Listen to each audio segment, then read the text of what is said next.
कांग्रेस मुक्त भारत।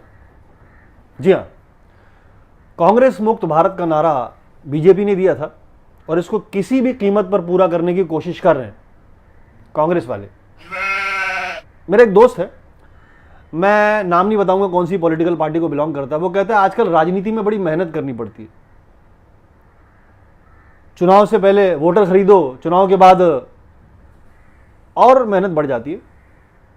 वैसे मजाक के अलावा on a very serious note मैं बीजेपी की यहां तारीफ करना चाहूंगा। बीजेपी ने अपना एक गोल बनाया और उस गोल को पूरा करने के लिए बड़ी शिद्दत से मेहनत कर रहे हैं। वन पार्टी वन नेशन, ये गोल है। लोग कह रहे कांग्रेस ने क्या किया? कांग्रेस ने कुछ नहीं किया। ऐसा नहीं कि कांग्रेस ने कुछ भी नहीं किया, कांग्रेस उस गोल को पूरा करने में मदद भी कर रही है बीजेपी की। हाँ, लोग कहते हैं कि आजकल कुछ पॉलिटिशियन ऐसे हैं जो पैसों के लिए अपना ईमान तक बेच सकते हैं। मानता हूं कि कुछ पॉलिटिशियन ऐसे हैं जो पैसों के लिए अपना ईमान तक बेच सकते हैं, लेकिन आज भी कुछ पॉलिटिशियन ऐसे हैं जो पैसों के लिए देश भी बेच सकते हैं। वो कुछ कौन है, आप कमेंट करके मुझे बताइए ताकि मैं भी देखूं कौन है वो। मैंने अंदाजा में बोला, मुझे मालूम नहीं कुछ। तो कांग्रेस वाले जो शिकायत कर रहे हैं कि हमारे भोले भाले विधायकों को जो बहलाया जा रहा है, फुसलाया जा रहा है, उनको रिश्वत दी जा रही है, उनको ब्राइब किया जा रहा है, तोड़ने फोड़ने की, यहाँ वहाँ शामिल करने की उनके साथ ज़बरदस्ती की जा रही है, तो मुझे एक किस्सा याद आ गया। हमारे स्कूल के पास एक तिवारी जी रहा करते थे। तो तिवारी जी की बेटी उनके पड़ोसी के साथ भाग गई। तो तिवारी जी ने अपने पड़ोसी से कहा कि तुम्हारा बेटा लफंगा है, वो मेरी बेटी को भगा के लेके गया। तो पड़ोसी ने कहा कि सही बात है, मेरा बेटा तो लफंगा है, आपकी बेटी तो ओलंपिक में हिस्सा लेने वाली थी, इसलिए भागने की प्रैक्टिस कर रही थी। अब बात कर लेते हैं थोड़ा भक्तों की। मैं नहीं, सब लोग भक्तों की बात कर रहे हैं। लोग भक्तों के बारे में बोल रहे हैं कि भक्त पहले ना खाऊंगा ना खाने दूंगा फिलॉसफी की तारीफ करते थे। भक्त कहते थे कि एक पार्टी है जो भ्रष्टाचार बिल्कुल नहीं करती। भक्त कहते थे काला धन वापस लाने की बात करके एक पार्टी सत्ता में आई, उसकी बड़ी तारीफ करते थे, उसकी ईमानदारी की तारीफ करते थे। आज वही भक्त जोड़ तोड़ की राजनीति, हॉर्स ट्रेडिंग, खरीद फरोख्त करने पर उसी पार्टी की के इस काम को मास्टर स्ट्रोक बता रहे हैं। लोग कह रहे हैं कि ये जो भक्तों की जो है दोगलापंथी है। नहीं, ये उनकी दोगलापंथी नहीं है, ये दोगलापंथी नहीं है, ये जो है पंथी है, वामपंथी लोग ऐसे बोल रहे हैं। आप कुछ भी मत सोचिए। तो बात करते हैं गहलोत साहब की।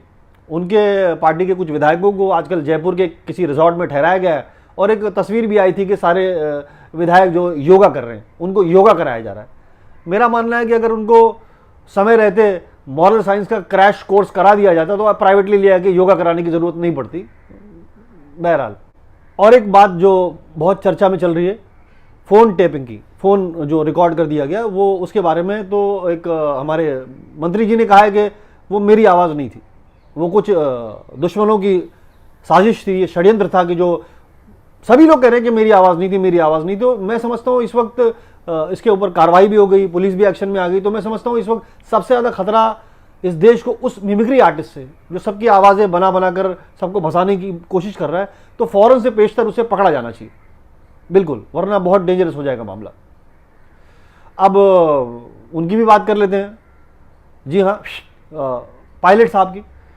तो पायलट जी को लोग कह रहे हैं कि पायलट जी ने क्यों ऐसा किया। मुझे लगता है कि उनकी मजबूरी रही होगी, क्योंकि वो भी ऐसा थोड़ा बहुत मुख्यमंत्री टाइप थोड़ा बहुत कुछ बनना चाहते थे और उसकी महत्वाकांक्षा ने उनको मजबूर किया होगा, जिसकी वजह से उन्होंने ऐसा स्टेप लिया है। पायलट जी का प्लेन ने टेक ऑफ तो किया, लेकिन सही समय पर लैंडिंग नहीं मिल पाई। वो बीच में थोड़ा टेक्निकल टर्बुलेंस आ गया था, तो हो जाता है ऐसे में। हमारे मित्र हैं राम निरंजन पांडे।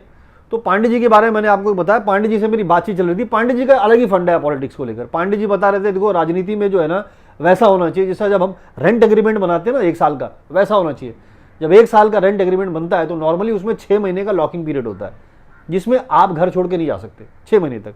उसी तरह पांडे जी कहते हैं कि राजनीति में भी होना चाहिए, जो 5 साल का जो आपको टेन्योर मिलता है उसमें 2.5 से 3 साल का लॉकिंग पीरियड होना चाहिए, जिसके अंदर कोई भी विधायक, MP, MLA अपनी पार्टी छोड़ के बाहर नहीं जा सके। पांडे जी के जानने वाले थे असलम भाई। असलम भाई बड़े धार्मिक आदमी थे। असलम भाई क्या करते थे, असलम भाई जो है उन दिनों में ये करते थे, फ्रूट लाते थे, फल लाते थे, खाने की सारी चीज़ें लाते थे, सबको समेट के सजा कर प्लेट में रखते थे और शाम में मगरिब की अजान का इंतज़ार करते थे और सलीम भाई गुटखा खाते हुए आते थे और रोज़ा खोल के चले जाते थे। पांडे जी क्या कहना चाह रहे थे मेरी समझ में नहीं आया। पांडे जी लेकिन है बड़े जानकार आदमी। मैंने पांडे जी से पूछा, पांडे जी ये कोई भी मंत्री या बड़ा विधायक या कोई भी बड़ा आदमी जब कोई कांड करता है या कांड होता है या उस पर कोई इल्ज़ाम लगता है तो वो कहता है कि इसकी जांच सीबीआई द्वारा होनी चाहिए। मैंने पांडे जी से पूछा, पांडे जी ऐसा इतने कॉन्फिडेंस के साथ वो सीबीआई से की जांच करवाने की क्यों बात करते हैं जबकि उन पर इल्ज़ाम लगा है? तो पांडे जी कहते हैं क्योंकि उनको सीबीआई के ऊपर पूरा भरोसा होता है, पूरा। पांडे जी को राजनीति का भी बड़ा ज्ञान है। पांडे जी ने एक चाणक्य नीति का उसूल बताया मुझे कि आपका पड़ोसी आपको चमाट मार के चला जाए कोई बात नहीं, लेकिन आपके अपने घर में लोग आपसे दबने चाहिए। जी हाँ, आपका दबदबा होनी चाहिए। उसके लिए चाहिए कि प्रॉपर्टी के हर पेपर पर आपका नाम। हाँ, और मुझे ऐसा लगता है, मेरा मानना है कि एक सफल राजनेता वो होता है जिसे जनता अपना कीमती वोट देकर जिताती है और बाद में वो अपनी कीमत, सही कीमत खुद तय करता है और अपना भविष्य निर्धारित करता है। उसका कोई कसूर नहीं होता है, सारा कसूर कुर्सी का होता है। किसी ने क्या खूब कहा है कि कल रात मैंने साहिब कुर्सी से था कहा, पहले सा तुझ में जज्बे महरो वफा नहीं, कुर्सी नशिस्त ने मुझको पलट कर दिया जवाब, कुर्सी का है कसूर ये मेरी खता नहीं। जय हिंद, जय भारत।